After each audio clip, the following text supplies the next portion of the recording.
so I just don't put anything in. It's going to be Okay. different for everybody, you know, depending on kind of like what their situation is. Some folks, they have an industry specific solution, you know, they have certain compliances or certain regulatory, you know, things that they have to have for a special solution. And some folks, you know, they can use the e-commerce. Make sense? Yep. Makes sense. So let's talk through how we could potentially use the Keap side of this, right? So in your app, chances are this is going to be blank. We would go up to the add button and we would add a product in, right? We would name this product for the name of the service or whatever we're trying to charge them, right? So if we're charging them for like a consultation call, we could literally name it the consultation call. If we're charging them for like an on-site visit, let's say we're doing something more like a physical service, we have to go there for tree trimming and we have to, you know, charge them for that property walkthrough. We can name it that way. This is all up to your guys' intention. Let's just name this one product or service, right? We can always change the name in the future, so we're never married to it, okay? In the description, this is what we're going to specify, the details of that product or service. So this is where you would let them know you are buying one pencil and an hour of teaching, right? This literally where you're providing that contact with the details as to what they're actually purchasing from your company, right? And they'll see that? They will see this. Okay. So this isn't a place where you want to like leave like specific notes. Remember, this is more on the product itself, right?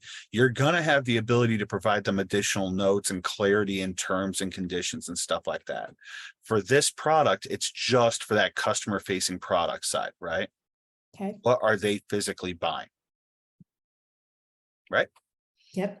Then the price, this is going to be your baseline price, right? You're going to have the ability of discounting and doing reoccurring payments and those kind of things in the invoicing area, in the contact area of the contact record itself. So always think of this price as the, you know, the minimum amount that's going to be charged for that, right? Let's say Linda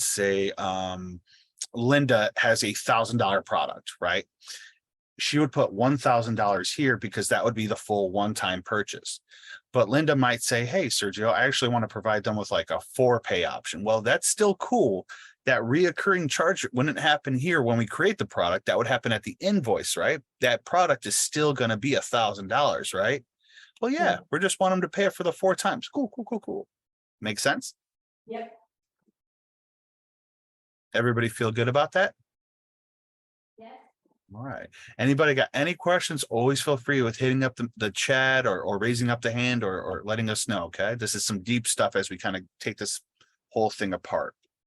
Now, additionally to that price, you can see right below it, you have the ability to charge tax.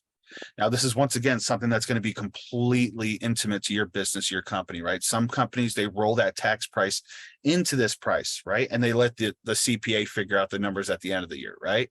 Some folks like to indicate that separately. They have, once again, some type of regulation, some type of government, you know, consideration that they have to document that separately. Keap gives you the ability to do both, right? So you pick which one you have to do, okay? So no stress. Ooh, Terry's making a lasagna. That sounds good. All right, keeping it cooking here. Once you set up that product and we're good with it and we're happy, we click on the add button and that adds the product right into our library. Boom, super easy. Nothing crazy. Once it gets added into the library, it becomes accessible for invoicing, for checkout pages, you know, to be used all in those other areas of the application. So this is why you want to start creating the products here first. It makes it just a lot easier to kind of see what's going on. Okay. Now, if you need to edit it, you click on the edit button and it brings you right back into the product where you can make your modifications. Let's say, you know, let's say Alex made a product and he's like, I thought I did it right. And then I saved it and I hate it. Well, Alex, you're not, you know, once again, you're not, you know, married to this thing. You come here, edit, you can make any modifications or just delete it, right? You can always make this look as specific as you want. Now, if you wanted to add taxes, really easily. You can see out the other side of this. You can click on the tax tables. This is where you can add in the tax tables. They're pretty straightforward. You would be able to name it. It would show you the date when you created it, and you would have your percentages of what that tax table needs to be.